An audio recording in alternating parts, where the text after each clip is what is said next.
एक लड़का होता है वो फ़ौज में रहता है और जोधपुर में उसकी तैनाती रहती है। एक दिन अचानक उसके मोबाइल पे फ़ोन आता है और दूसरी तरफ से किसी लड़के की आवाज़ आती है और वो कहती है मैं फलाँ बोल रही हूँ, फलाँ से बात करनी है।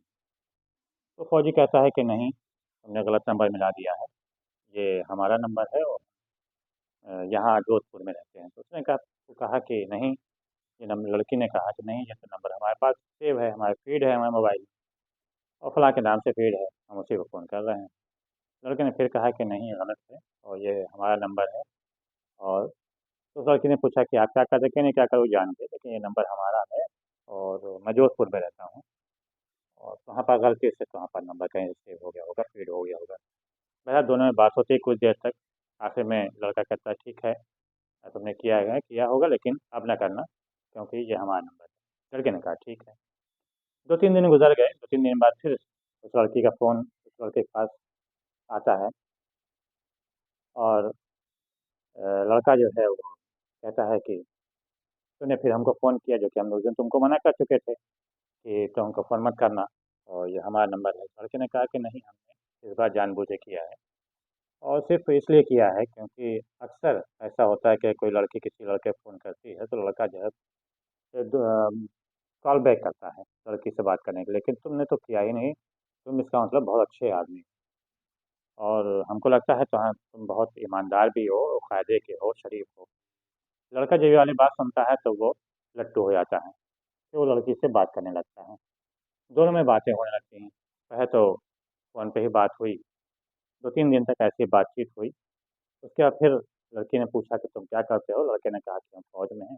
कहा कहाँ पे हो? कहना हम जोधपुर में हैं। लड़की कहती है हम भी फ़ौज में हैं और ऑफ़िसर के रैंक में हैं और बैंगलोर में हैं।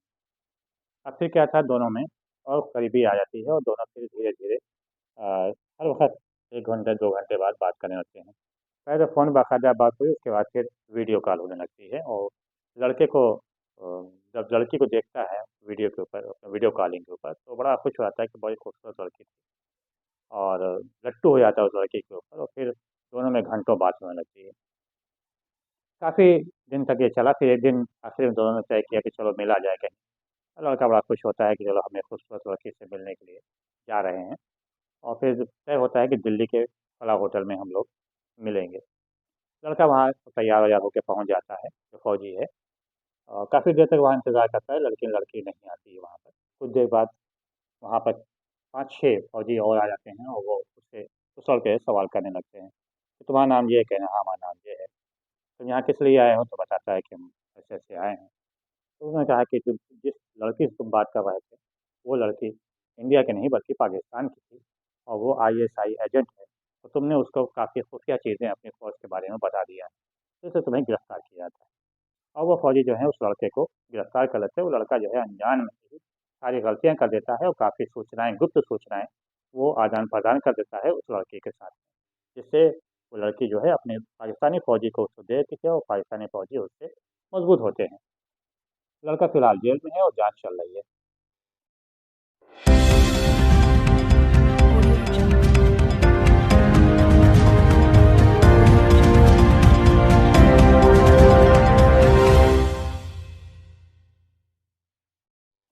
नमस्कार, आदाब, मैं रहबर तिवारी। एडीटीवी 72 के भारत सावधान भारत कार्यक्रम में आपका बहुत-बहुत स्वागत है। साइबर अपराध तेज़ी के साथ बढ़ रहा है। आज उसी को लेकर हम एक और कहानी आपको हम सच्ची घटना आपको हम बताते हैं। एक लड़का होता है जो हापुड़ जनपद है उत्तर प्रदेश का, वो हापुड़ जनपद के शाहपुर गाँव का लड़का सत्येंद्र नाम है। पढ़ाई-लिखाई करता है और पहुँच जाता है रूस। रूस के मॉस्को में वो भारतीय दूतावास में वो सर्विस करता है और एक अच्छी पोस्ट के ऊपर वो सर्विस करता है। एक दिन अचानक बात होती है, उसके एक फ़ोन उसके ऊपर उसके पास आता है और उस फ़ोन के ऊपर दूसरी तरफ से एक लड़की बोलती है। बल्कि कहानी दूसरी है ये। वो लड़का जो है वो जब खाली टाइम पे रहता था तो अक्सर फ़ेसबुक पे वो और इंस्टाग्राम पे वो देखता रहता था। एक दिन फ़ेसबुक पे वो चेक कर रहा था, तो प्रोफ़ाइल देखा तो देखा कि उसके पास एक फ्रेंड ऑफ़र आया हुआ है। उसने उसको खोल के देखा तो उस लड़की का था फ्रेंड रिक्वेस्ट, पूजा मेहरा नाम था और उसने जो उसकी प्रोफ़ाइल देखा प्रोफ़ाइल तो बड़ी अच्छी थी, काफ़ी पढ़ी-लिखी लड़की थी और उसको देखा कि रिसर्च करती है वो लड़की पूजा मेहरा जो है। और फिर इसने जो है उसके फ़ोटो-वोटो भी देखे, फ़ोटो 2-3 लाइक किया, जैसे ही लाइक किया उधर लड़की की तरफ से जवाब भी उसका थैंक्स करके आया। लड़के ने उसको कन्फर्म कर दिया और उसके ऑफ़र को स्वीकार कर लिया। दूसरे दिन लड़की का फ़ोन आता है उस लड़के के पास, सत्येंद्र के पास और दोनों में बातें होती रहती हैं। सत्येंद्र पूछता है कि तुम कहाँ रहती हो? तो उसने कहा हम इंडिया में रहते हैं और तुम तो मॉस्को में रहते हो? कहना हाँ, हम तो मॉस्को में रहते हैं। लड़की ने अभी पूछा नहीं कि तुम क्या करते हो?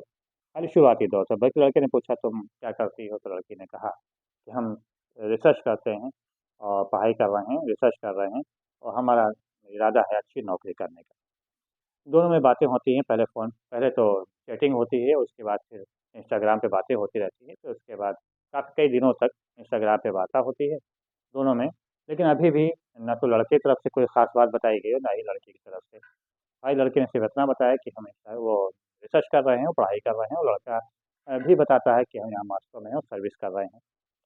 लड़के ने फिर एक दिन पूछा आखिर तुम इस वक़्त कहाँ हो? तो लड़की ने कहा कि हम इस वक़्त कनाडा में हैं, हमारे फ़ादर जो हैं कनाडा में वो बिज़नेस करते हैं, उनका बहुत बड़ा बिज़नेस है और मैं अक्सर यहाँ पर उनसे मिलने के लिए आती रहती हूँ।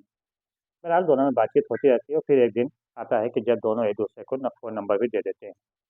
अब फ़ोन नंबर जब हो गया दोनों के पास तो दोनों फ़ोन नंबर पे बातें करने लगते हैं।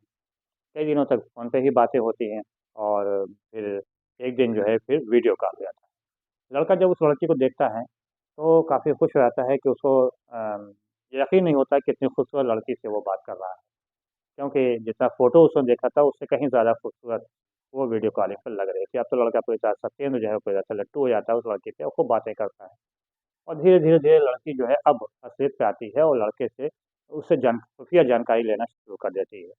लड़का जो है चूँकि पूरा तरह से उसके उसमें आ चुका होता है इसलिए वो धीरे-धीरे करके सारी बातें बता देने लगता है और यही बता देता है कौन-कौन ऑफ़िसर आते हैं ट्रेनिंग लेने, क्या-क्या है। और लड़के ने यहाँ पे ये पूछा कि हथियार-वथियार जो है रूस वाले जो हैं, रूस से जो है अब हिंदुस्तान को बेचा जाता है। कैसे क्या बेचा जाता है, लड़का जो है सब एक-एक करके बताता रहता है।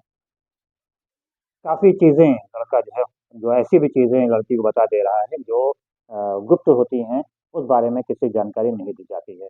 बहरहाल लड़के ने काफ़ी कुछ जानकारी उस लड़की को दे दी और फिर एक दिन लड़का छुट्टी में अभी जनवरी महीने में वो आया हापुड़ के शाहपुर गाँव में आया और तब तक जो है जब लंबी-लंबी जब कई बातें होती हैं तो फिर जो खुफिया विभाग है अपने सरकार का, वो खुफिया विभाग जो है सतर्क हो जाता है और फिर उसके ऊपर निगाह रखने लगता है। अगर अगर घरेलू बातें हैं, घर की बातें की जाती हैं तो उसके ऊपर कोई ध्यान नहीं देता, लेकिन अगर कोई ख़ास बात होती है तो फिर उसके ऊपर ध्यान देने लगता है खुफिया विभाग। और खुफिया विभाग का ऐसे भी सिस्टम है कि वो बातों को सुन भी सकता है। उसने जब बातें सुनी खुफिया विभाग ने तो उसके कान खड़े हो गए कि ये तो लड़का काफ़ी कुछ गुप्त चीज़ें लड़की को बताए दे रहा है और जो कि नहीं बतानी चाहिए।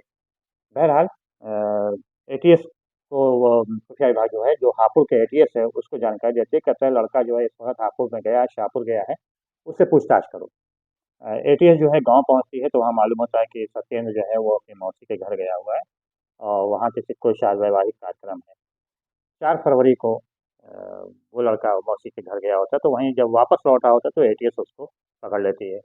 अब एटीएस उससे पूछताछ करती है और पूछती है कि आखिर तुम किस लड़की से बात कर रहे थे और कहाँ की लड़की थी, कौन था? तो लड़का जो है सही जवाब नहीं देता, तो आखिर में एटीएस उसको गिरफ्तार ही कर लेती है और गिरफ्तार करती है तो मालूम होता है, बताता है कि वो लड़की कोई और नहीं है, वो इंडिया की नहीं है बल्कि वो पाकिस्तान की है, वो आईएसआई एजेंट है और तुमने काफ़ी खुफिया चीज़ें उसको तुमने बता दिया, इसलिए तुमको गिरफ्तार किया जाता है। मौजूदा समय वो जेल में है और अब कोर्ट से उसको रिमांड पे लेने की तैयारी है। अब जानकारी ये करनी है एटीएस को और साथ-साथ खुफिया विभाग को कि आखिर उसने क्या-क्या जानकारियाँ उसको दे दी हैं। तो दोस्तों हमारी ये कहानी और ये सच्ची घटना बताने का मकसद ये नहीं है कि हम आपको डराएँ-धमकाएँ या दहशत में डालें बल्कि ये है कि साइबर अपराध से बचें और किसी ऐसी अनजाने लोगों से या लड़कियों से कतई बात ना करें कि जिसको आप जानते ही ना हों और ख़ास तौर से किसी से साथ अपनी किसी निजी बातों का आदान-प्रदान ना करें। सुरक्षित रहिए, सतर्क रहिए। बहुत-बहुत धन्यवाद। जय हिंद, जय भारत। Yeah.